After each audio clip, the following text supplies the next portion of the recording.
It is the world's most successful vacuum cleaner, a machine so iconic that Dyson became a verb. But here's what they don't show you in the commercials.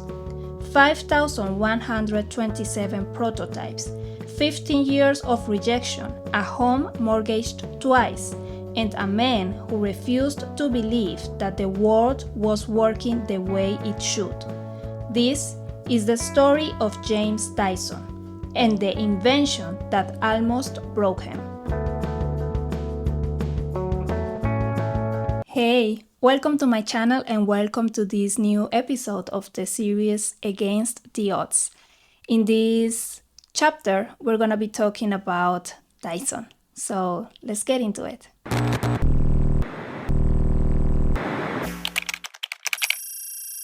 It is 1978. James Dyson is 31 years old. He has studied furniture design and industrial engineering, and he has just bought what was considered one of the best vacuum cleaners on the market, a Hoover. It has a paper dust bag, and very quickly it starts to disappoint him. Here is the problem with bagged vacuum cleaners. As the bag fills with dust, the tiny holes in the paper start to get blocked. Less air can pass through. The suction becomes weaker, and after a while, instead of truly cleaning your house, you are almost just moving dust from one place to another. And when the bag is full, you throw it away.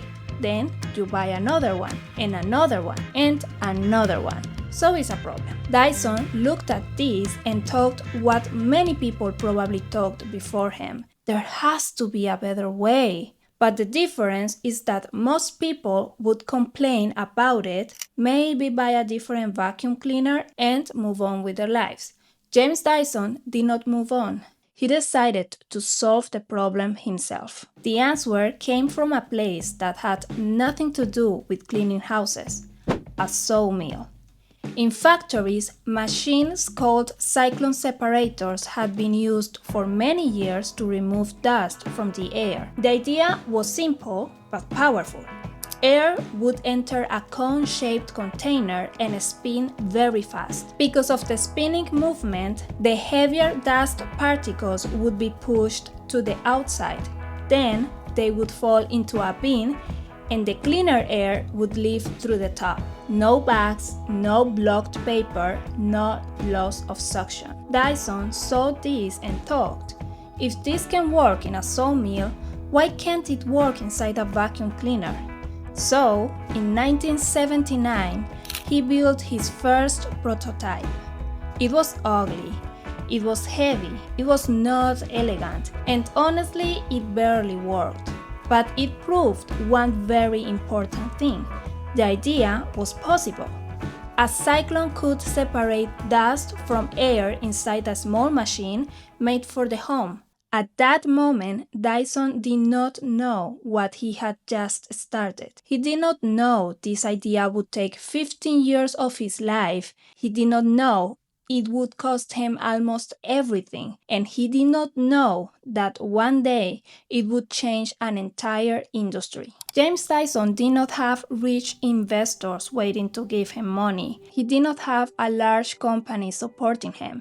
He did not have a beautiful research lab full of engineers. What he had was a small workshop in the garden behind his house in rural Wiltshire, England, and he had an obsession. After prototype number 1, which was ugly but kind of proved the point, prototype number 2 failed, prototype number 10 failed, prototype number 50 failed. But every failure taught him something new. The cyclone had to have the right shape.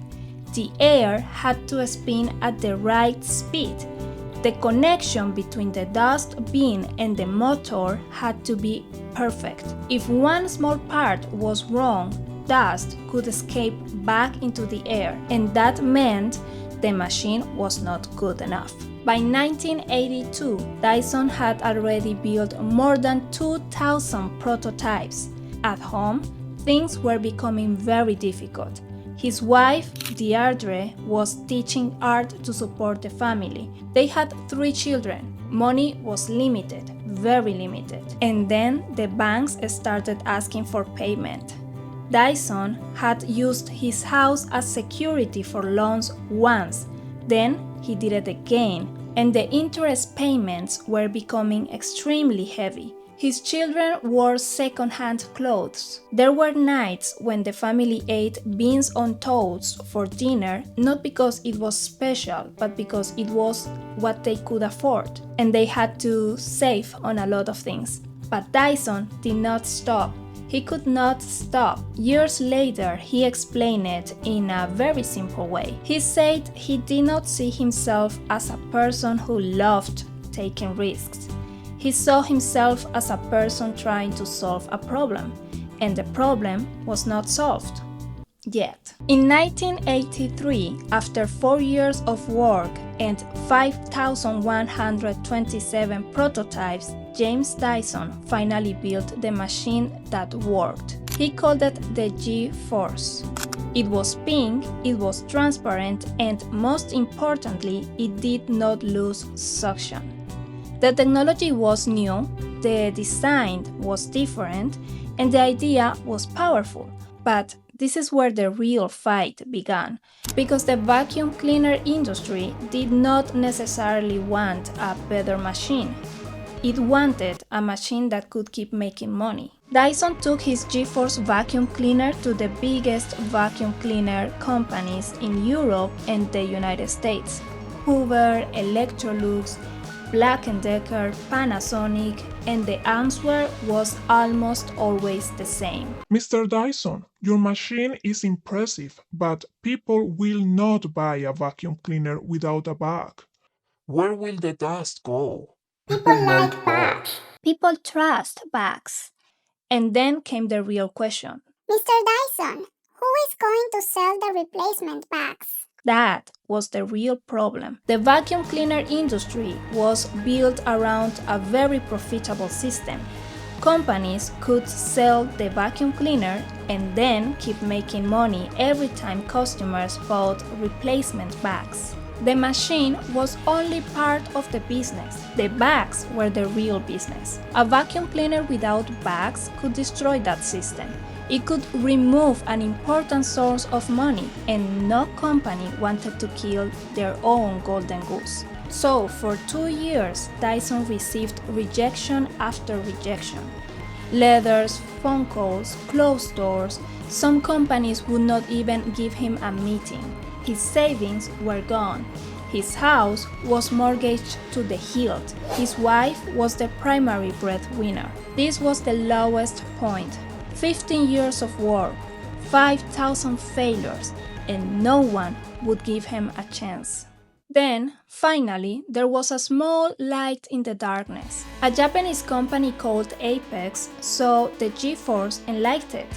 Apex sold unusual and expensive home products through catalogs. They were not afraid of something different, and when they saw Dyson's vacuum cleaner, they believed it could work in Japan. They offered him a deal. They would make and sell the vacuum cleaner in Japan, but there was one important detail. The vacuum would not be sold as a normal household product. It would be sold as a luxury item. And the price? $1,800. In the 1980s, that was an extremely high price for a vacuum cleaner. But Dyson did not have many choices. So he said yes. And then something surprising happened. The G-Force became a status symbol in Japan. It was not just a cleaning machine, it was a designed object. It looked different, it felt modern, it won a design award, and it sold out again and again. For the first time in more than 10 years, James Dyson started to see money coming in from his invention. The money from the Japanese sales helped him pay some of his debt. It also allowed him to hire a small team, and for the first time in a long time, he could start thinking bigger. But Dyson was not fully satisfied with licensing his invention to someone else. He wanted to build his own company. He wanted to sell his own vacuum cleaner under his own name. He wanted to take on the vacuum giants directly. And to do that, he needed to manufacture in his home market. He needed to go to the United Kingdom. In 1990, Dyson returned to the UK with a plan. He would make his own vacuum cleaner and he would sell it directly to customers and he would call it Dyson. But British stores were not excited about the idea. In fact, many of them were just as difficult as the big manufacturers had been. They did not believe people would pay more money for a vacuum cleaner without a bag. They did not believe the technology was as good as Dyson said it was. And they definitely did not believe that one independent inventor could compete with companies like Hoover and Electrolux. One store after another said no. Argos, John Lewis, Currys, Comet, no, no, no, no. So Dyson did something desperate. He bypassed the retailers entirely. If they would not help him, he would try to reach customers himself. He launched a direct mail campaign. He bought television commercials and he created a simple message that anyone could understand. Say goodbye to the vacuum bag. And this time, the British public responded. At first, the orders came slowly. Then more people started buying. Then the orders grew faster. And then they came in large numbers. Within 2 years, Dyson had taken 20% of the British vacuum cleaner market. The companies that had rejected him now had a problem. Hoover and Electrolux tried to create their own bagless vacuum cleaners, but Dyson had protected his invention with patents, so he sued them for copying his technology, and he won. The industry that had refused to support him was now being forced to pay him. In 1995, Dyson launched in the United States. At first, he faced the same doubts, the same questions, the same rejection. People still wondered if customers would really buy a vacuum cleaner without a bag. Stores were still careful. Competitors still did not want to believe that Dyson could win. But once again, the result was the same. Dyson succeeded.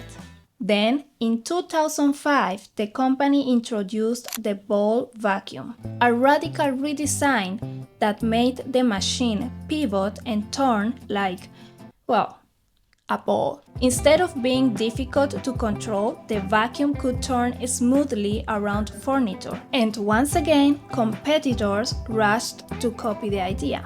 Today, Dyson is not only a vacuum cleaner company, it is a technology company. It makes bladeless fans, hair dryers, air purifiers, headphones that clean the air around you, and even electric car prototypes, although that project famously failed and cost Dyson around $500 million. But for James Dyson, failure has never been the end of the story. Failure is information. Failure is a test and is one more step toward finding what actually works. James Dyson is now Sir James Dyson. He's worth more than $10 billion. He has built one of the most successful manufacturing companies in British history. His company employs thousands of engineers, and even today, he still personally looks at prototypes. But the most important lesson from his story is not that he became rich. It is not that he became famous. It is not even that he built a better vacuum cleaner. The real lesson is that he refused to stop before the problem was solved. He did not succeed because everything went perfectly. He did not succeed because everyone believed in him. He did not succeed because the industry opened the door and welcomed him. He succeeded because he kept going when the answer was no. He was stubborn. He built 5,127 prototypes because 5,126 were not good enough. He mortgaged his home because he believed in his idea more than he feared losing everything. He faced rejection from an entire industry and then he made that industry obsolete. James Dyson did not invent the vacuum cleaner, but he reinvented it. And by doing that, he proved something very simple and very powerful. Sometimes the difference between failure and success is not talent, is not luck, is not even timing. Sometimes the difference is whether you are willing to try one more time. Even after 5,126 failures, even after years of rejection, even when no one else believes the idea can work, because maybe the next version is the one that changes everything. Maybe the next prototype is the one that finally works. And maybe the only real failure is giving up before the 5,127th try. That is the story of Dyson. Against every odd, against every rejection, against every closed door, one man, one workshop, and 5,127 failures before success.